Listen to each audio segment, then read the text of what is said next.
The air hung thick and syrupy over the Belle Reve plantation, a stagnant shroud woven from cane sugar dust, rotting cypress bark, and the perpetual metallic tang of drying blood. It was 1849, a time and place where the grand edifice of Southern wealth rested precariously upon foundations of unimaginable cruelty. But even within this ecosystem of systemic brutality, there existed a singular horror, an anomaly of violence cultivated for pure, decadent spectacle. This story begins not with a whimper of suffering, but with the distinct, terrible wet snap of cervical vertebrae giving way to overwhelming, synchronized force, a sound so absolute, so brutally final, that the swamp itself seemed to momentarily hush its chorus of cicadas and croaking frogs to acknowledge the violation.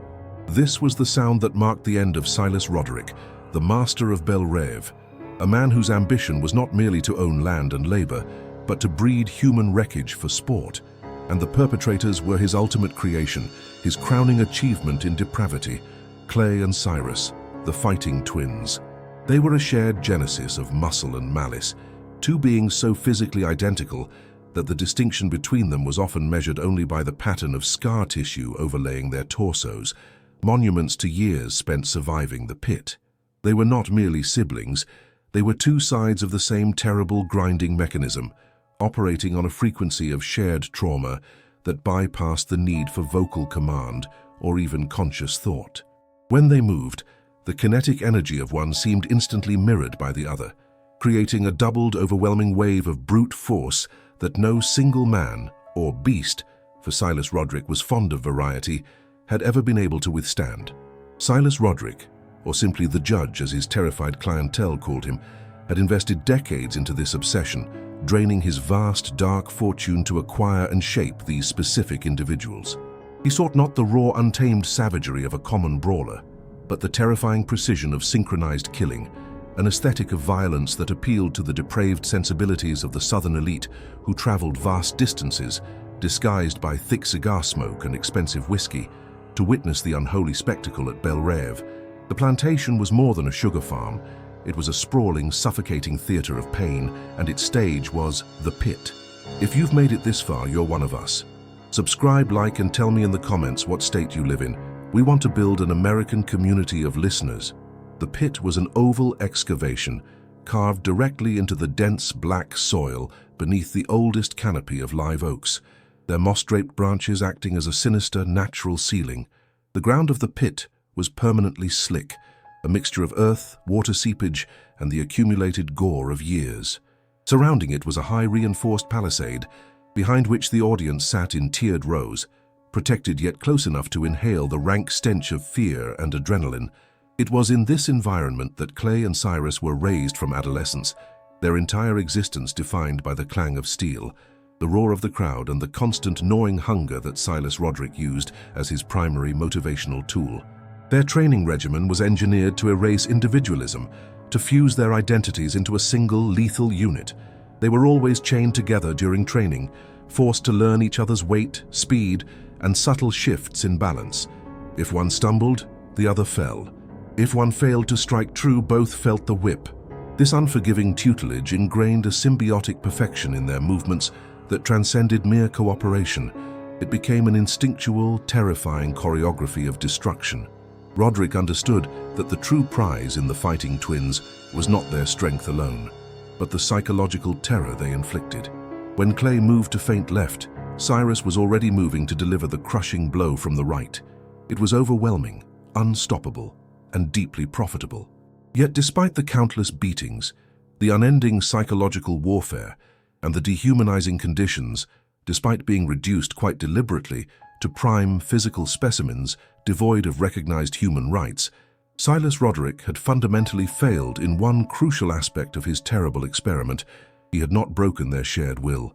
He had merely driven it inward, condensing their separate hates into a single, dense, explosive core.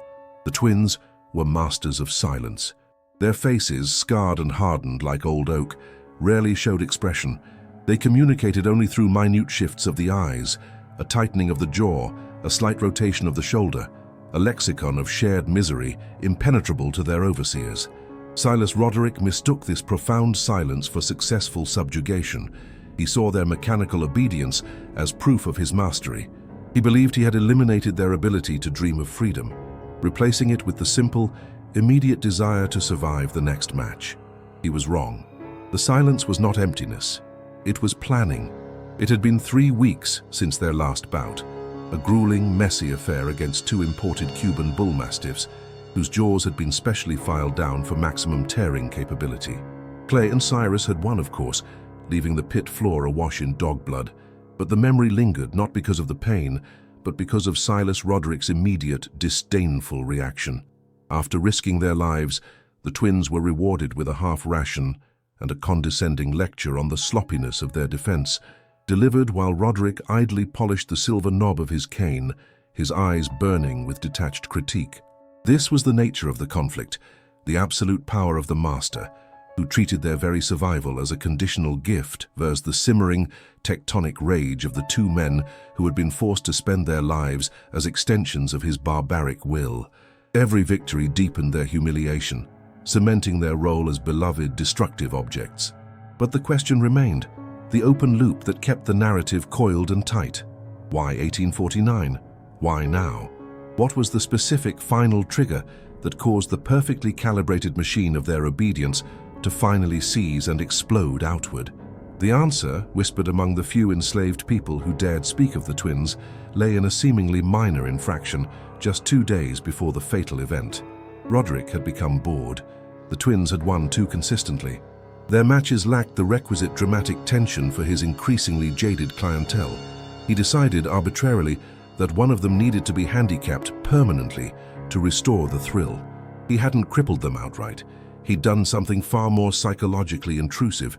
He attempted to sever the connection, the invisible umbilical cord of shared experience and instinct that bound Clay and Cyrus. Under the harsh glare of a single oil lamp in the stinking, sweat-soaked training shed, Roderick had ordered the twins held down. Clay was secured first, his powerful limbs restrained by 4 other men. Roderick approached with a small, specialized metal tool, a vicious, curved blade used for stripping cane, sharpened to an impossible edge. He didn't blind Clay or maim his hand. Instead, with a cold surgical detachment, he sliced through the largest, most prominent scar tissue on Clay's left flank, a mark that Cyrus had sustained a corresponding wound on the right years ago during a brutal fight against a pair of axes. The scar itself was meaningless to an outsider, but to the twins it was a tactile map of shared history. Roderick cut deliberately, agonizingly slowly, reopening the old wound not to inflict great pain, but to systematically destroy a shared, unspoken memorial. "Let the separation begin," Roderick had hissed, droplets of Clay's hot blood splashing onto the polished leather of his boots. "You are 2, not 1, and one of you will soon be lesser." This action was a pattern interrupt of the most grievous kind. Roderick wasn't just controlling their bodies, he was trying to rearrange their internal landscape, to destroy the fundamental, unspoken language of their survival. When Cyrus was forced to watch this act, his mirror image lying prone, the master defiling their shared map, he did not move. He did not yell. He merely absorbed the sight, a geological shift occurring deep within his core. He and Clay exchanged a single, profound glance, a glance that contained all the promises and all the vengeance accumulated over 2 decades of shared endurance. That night, their silence in the barracks was not the silence of exhaustion, but the dense, heavy vacuum that precedes a catastrophic detonation. Every subsequent action by the twins was filtered through this new resolution. They ate their rations slowly, mechanically. They submitted to the brief, perfunctory medical check with practiced stoicism. They even performed their usual menial labor, toting heavy bags of sugar to the loading dock with a chilling, heightened efficiency. It was this perfect, absolute return to mechanical routine that should have warned Silas Roderick, but the master was blind to anything beyond his own monstrous ego. He saw only restored order, confirming his belief that he had successfully stamped out the last flicker of independent thought. And this brings us back to the humid eve of October 12, 1849, the night Roderick's neck snapped. The event was not scheduled. It was spontaneous, fueled by Roderick's drunken hubris. He had won a large sum of money betting on a cockfight, and in his expansive mood, he decided he wanted to review his prized investments. He found them in their solitary confinement area, a reinforced shed separate from the main slave quarters, necessary because of the sheer danger the twins represented to anyone else. Roderick, clutching a flickering lantern that cast dancing shadows across the cramped space, began his usual slurred monologue. He spoke of their utility, their worth in dollars, their status as the finest fighting stock in the entire Mississippi Delta. The air in the shed was thick with the smell of old sweat and fear. Clay and Cyrus stood side by side, their immense frames barely illuminated, their eyes reflecting the lantern light like those of deep-sea predators. The master, fortified by brandy and arrogance, leaned in close, his breath hot and foul. He reached out with his cane and hooked the silver knob over Clay's massive shoulder, pulling him slightly forward for inspection. "For you too," Roderick slurred, tapping the cane against Clay's collarbone. "You are the measure of my greatness. You are perfectly obedient tools. Do you understand your purpose, brute? To kill when I tell you, and to live when I allow it." And here was the climax, the moment of fatal miscalculation. Silas Roderick made the mistake of physically asserting his dominance one final time, not with a whip, but with a casual, dismissive touch, punctuated by his utterly confident declaration of power. Clay and Cyrus had listened to variations of this speech for years, but tonight, the words did not land upon the walls of their enforced obedience. They landed upon the foundation of their newly formed resolution. The shift was instantaneous and silent, a transition so rapid it defied human perception. It wasn't a charge or a wild lunge. It was the calculated, synchronized implementation of years of shared training. As Roderick's grip tightened on the cane hooked around Clay's neck, Clay did not resist the pull forward. Instead, he leaned into it, dropping his weight suddenly, creating an unexpected slack in Roderick's posture. At the exact moment, Roderick instinctively adjusted his balance, leaning slightly into the unexpected pull. Cyrus moved. Cyrus's right hand, a massive, calloused instrument honed by 1,000 blows, shot out. It did not strike. Instead, it gripped Roderick's head. Not the face, but the back of the skull, locking the jawline with his thumb and fingers in an agonizingly precise submission hold, learned from witnessing years of their opponent's demise. Simultaneously, Clay's role was achieved. His left arm encircled the master's waist, locking his body against the twins' combined bulk, stabilizing the target. The action lasted less than a single breath. The force applied was not brute strength, but leverage, perfect, synchronized, and derived from the shared mechanical training Roderick himself had imposed. Cyrus applied the rotational force, not violently, but with smooth, controlled certainty, turning the skull just as Clay exerted a sharp, opposing downward pressure on the spine via the trapped torso. The sound was singular, unmistakable, and sickeningly immediate, that final wet thwack of severance. The lantern fell, plunging the shed into momentary absolute darkness, illuminated only by the brief flicker of the dying flame before it extinguished in a puddle of spilled oil. Silas Roderick, the master, the architect of this monstrous violence, was dead before his knees hit the dirt floor. His eyes, fixed in a stare of ultimate horrifying disbelief, were staring directly at the ceiling, utterly disconnected from the now slack body held tight between his prize gladiators. The silence that followed was immense, heavy and profound. Clay and Cyrus stood over the wreckage, their breathing shallow and measured. The decades of subservience, the years of pain, the crushing humiliation, it had all culminated in this moment of precise, mechanical revenge. The tool had successfully destroyed the toolmaker.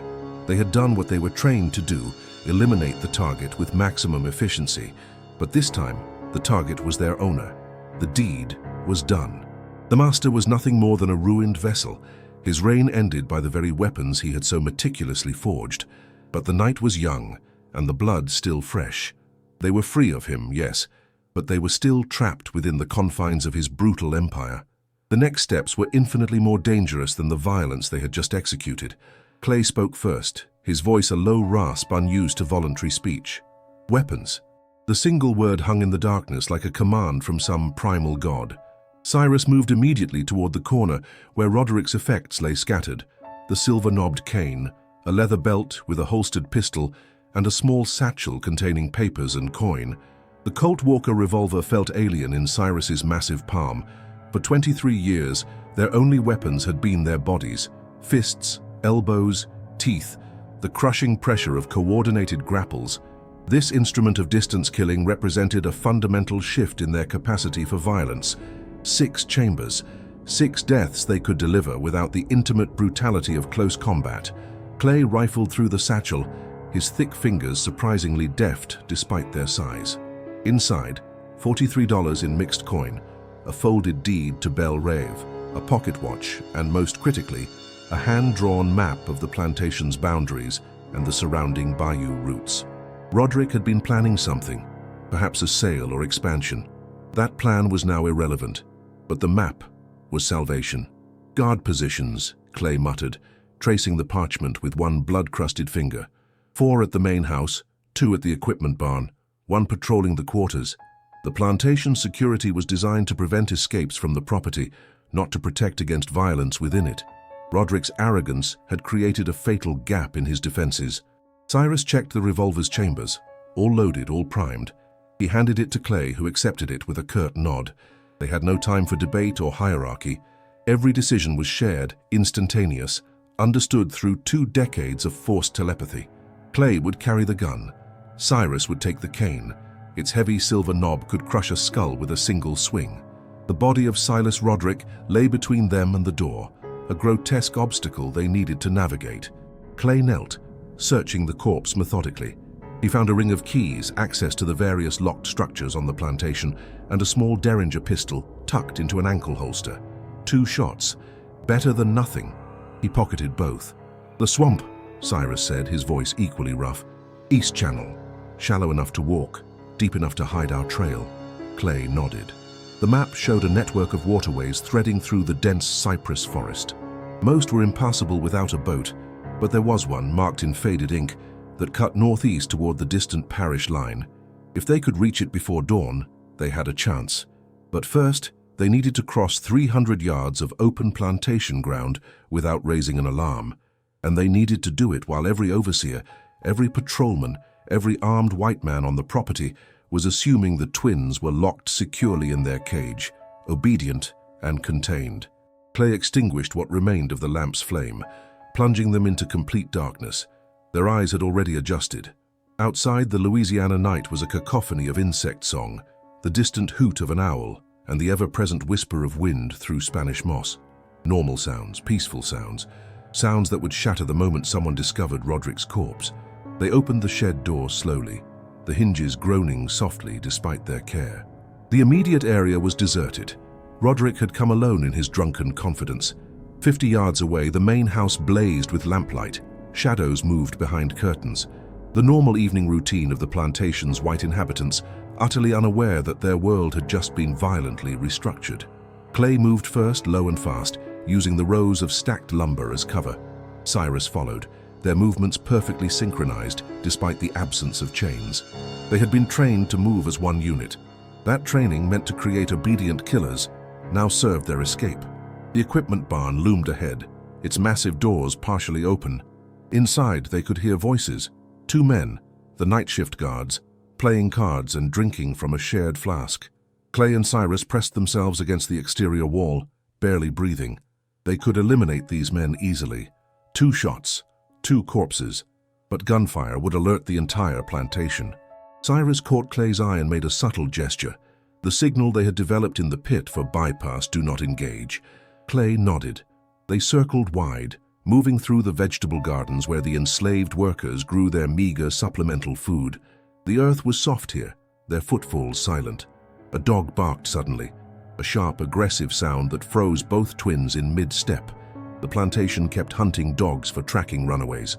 If those animals caught their scent, the escape would end in a hail of gunfire and tearing fangs. But the barking didn't intensify or approach. After a moment, it subsided. Some other disturbance. A raccoon, perhaps, or a possum. They reached the edge of the cultivated land. Beyond lay a narrow strip of wild grass, then the dark mass of the swamp itself. The tree line was 100 yards away, open ground, exposed. The moon, hidden behind clouds moments before, chose that instant to emerge, bathing the field in pale silver light. Clay cursed silently. They had no choice. Speed was their only defense now. "Run!" he breathed, and they exploded forward, their powerful legs devouring the distance in great loping strides. The grass whipped against their legs. Their breathing remained controlled, measured, despite the sprint. 70 yards, 50, 30. Behind them, a shout. Someone had seen them. Then another shout, louder, more urgent. The alarm was spreading. Clay heard the unmistakable sound of the plantation bell beginning to ring, its harsh clang cutting through the night like a blade. They crashed into the tree line just as the first gunshot cracked across the field. The bull whistled past Cyrus's head, clipping leaves. They didn't slow. The underbrush was thick here, designed by nature to repel human passage, but the twins powered through it like twin locomotives, using their mass and momentum to simply overwhelm the vegetation. Behind them, voices multiplied. Orders were being shouted. The dogs, Christ, they were releasing the dogs. Clay could hear the baying begin, that distinctive howl of hunting hounds catching a scent. The plantation kept 6 dogs, large ones, trained to bring down running men. The ground beneath their feet became soft, then wet, then submerged. They had reached the swamp proper. The water was tepid, thick with algae and organic decay. It rose to their knees, then their waists, as they pushed deeper into the channel Cyrus had identified on the map. The visibility was nearly zero. The canopy overhead was so dense that even the moonlight couldn't penetrate. They moved by feel, by instinct, their hands outstretched to detect the massive cypress trunks that loomed like sentinels in the darkness. Spanish moss hung in great, curtaining sheets, brushing against their faces like the fingers of ghosts. Behind them, the sounds of pursuit grew more organized. Torches appeared at the tree line, flickering points of yellow light that cast long, dancing shadows. The dogs reached the water's edge and paused, confused by the sudden loss of scent. But their handlers would push them forward. Dogs could swim. Dogs could track through water if the trail was fresh enough. Clay and Cyrus waded deeper, the water now chest-high. The bottom was treacherous. Submerged logs, sudden drop-offs, patches of sucking mud that tried to hold their feet. More than once, one of them stumbled, only to be steadied by the other. The bond that had been weaponized in the pit was now their lifeline. They pushed forward for what felt like hours, but was likely only 30 minutes. The sounds of pursuit faded slightly, distorted by the dense vegetation and the acoustic properties of the swamp. But they weren't safe, not even close. The plantation owners would organize a proper hunt party by dawn. Dogs, horses, armed men who knew these waterways far better than 2 escaped fighters. Ahead, the channel began to narrow and shallow. Clay consulted the map, now soggy and barely legible in the darkness. If he was reading it correctly, they needed to bear northeast, following the water until it intersected with a larger bayou. From there, they could reach higher ground and potentially make contact with the underground railroad networks that operated in the region. "Stop!" Cyrus hissed suddenly. Clay froze. In the darkness ahead, something moved. Not the normal movement of animals or wind-shifted vegetation. Something deliberate, purposeful. A shape materialized from the gloom, a small boat, barely more than a flat-bottomed skiff, being poled through the shallow water by a figure so still and dark they had nearly walked directly into it. The figure raised the pole like a weapon. "Who moves in my water?" The voice was old, female, carrying the distinctive accent of the Creole Bayou communities. Clay raised his empty hand in a gesture of peace, keeping the revolver hidden beneath the waterline with his other hand. "2 men," Clay said simply. "Running." There was a long pause. The woman, for it was certainly a woman now that Clay's eyes adjusted, studied them with an intensity that seemed to pierce the darkness. She was ancient, her face a map of wrinkles, her body wrapped in layers of dark cloth despite the humidity. "Belle Reve men," she said finally. It wasn't a question. "I know the mark of Roderick's property when I see it." She spat into the water. "You kill him?" Cyrus moved forward slightly. "Yes." Another long pause. The woman seemed to be calculating something, weighing options that Clay and Cyrus couldn't perceive. Behind them, the distant baying of dogs resumed, closer now. The hunters were adapting to the water trail. "I am Marie Thibodeau," the woman said abruptly. "This swamp knows me, and I know its secrets. You want to live? You follow me. You want to die slow with dogs eating your guts? You keep running blind?" She made the offer with no emotion, as if the choice was purely academic. Clay and Cyrus exchanged a glance. Trust was not something they had experienced in their adult lives, but pragmatism was. This woman knew the swamp. They did not. The dogs were closing in. The choice was already made. "We follow," Clay said. Marie Thibodeau nodded once, as if she had expected nothing else. "Get in, stay low, make no sound. Do exactly as I say, or I leave you for the dogs. Understood?" They climbed into the small boat, which rocked alarmingly under their combined weight. Marie somehow maintained balance, her pole finding purchase on the muddy bottom with practiced ease.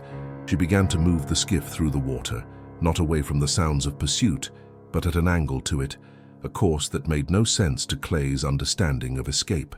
He opened his mouth to question, but Cyrus's hand on his arm stopped him. "Trust the guide." The woman pulled them through a section of swamp so dense that the cypress trees formed a nearly solid wall. Yet Marie navigated through invisible gaps, following channels that couldn't be perceived until they were directly upon them. The boat slipped through spaces that seemed too narrow to accommodate it, emerging on the other side into areas of open water that appeared suddenly like rooms in some vast, flooded mansion. After perhaps 20 minutes of this serpentine travel, Marie guided the boat to a small island, barely more than a hump of dry land crowned with a single massive live oak. She secured the boat to a hidden route and gestured for them to disembark. "We wait here," she said simply. "The dogs will lose scent in the channels I just used. The water there runs 3 ways, confusion water. They will circle, bite each other, frustrate their handlers." Clay wanted to ask how she could be certain, but the woman's confidence was absolute. She had clearly done this before. On the island, hidden beneath the spreading branches of the oak, was a small cache, a waterproof bundle containing dried food, a few crude tools, and most importantly, a pair of rough-spun shirts and trousers. Marie gestured to them. "Strip those slave rags. Wear these. You need to look like free swamp workers, not Roderick's property." As they changed, Marie prepared a small fire using dry moss and wood she had stored under a tarp. The flames were tiny, carefully controlled to produce minimal smoke.